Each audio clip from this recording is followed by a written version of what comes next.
นะดิมันจะถึงเราแล้ว ยังเห็นเรียนอยู่ตัว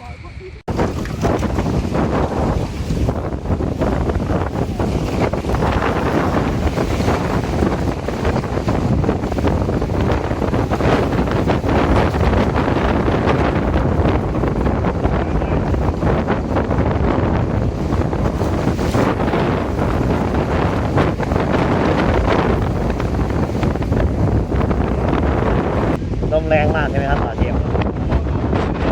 ประธานยอดพายุอะไรครับดูจากรถครับผมพายุฤดูร้อนนะครับครับผมวันนี้เป็นวันที่เท่าไหร่ครับ16 เมษายนตอนนี้ที่ไหนครับนี่ครับตอนนี้เราอยู่ที่นี่ครับผมแรงมากบอกว่าแรง